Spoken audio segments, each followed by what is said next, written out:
കോൺഗ്രസിന് ഇന്ന് പാർട്ടി നേതാക്കളില്ലെന്നും ജാതി നേതാക്കളാണ് കോൺഗ്രസിലുള്ളതെന്നും അതിനാൽ KPCC പിരിച്ചുവിട്ട് കോൺഗ്രസ് നേതാക്കൾ ജാതി സംഘടനകളിൽ ചേർന്ന് പ്രവർത്തിക്കണമെന്നും DYFI അഖിലേന്ത്യാ പ്രസിഡന്റ് ശ്രീരാമകൃഷ്ണൻ വാർത്താസമ്മേളനത്തിൽ ആവശ്യപ്പെട്ടു. കേരളം നവോത്ഥാന മൂല്യങ്ങളുടെ ശവപ്പറമ്പായി മാറി. ജാതി ശക്തികളുടെ ഒരു കോൺഫെഡറേഷനാക്കി രാഷ്ട്രീയത്തെ മാറ്റി. മന്ത്രിമാരുടെ ജാതിയും മതവും ഉപജാതിയും നോക്കിയിട്ടല്ല ഒരു സർക്കാരിൻ്റെ നിലപാടുകൾ നിർണ്ണയിക്കേണ്ടത്. ആ സർക്കാർ സ്വീകരിക്കുന്ന നിലപാടുകളും നയങ്ങളും നോക്കിയിട്ടാണ്. ഇവിടെ എല്ലാ നേതാക്കളെയും ജാതി ബ്രാൻഡ് കൊടുത്തു ശ്രീ ഉമ്മൻചാണ്ടി. കോൺഗ്രസിൽ നിന്ന് കോൺഗ്രസ് പാർട്ടിയുടെ നേതാക്കളുണ്ടോ? എല്ലാ കോൺഗ്രസ് നേതാക്കളും ഓരോ ജാതി ശക്തികളുടെ തടവറയിലാണ്.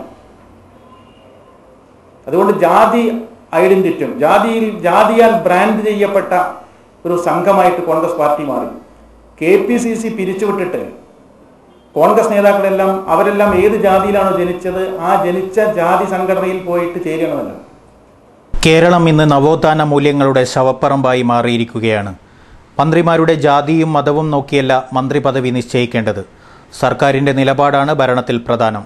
എന്നാൽ കോൺഗ്രസ് ജാതിമത സംഘടനകൾക്ക് വഴങ്ങി രാഷ്ട്രീയം ബലികഴിപ്പിക്കുകയാണെന്ന് ശ്രീരാമകൃഷ്ണൻ കുറ്റപ്പെടുത്തി.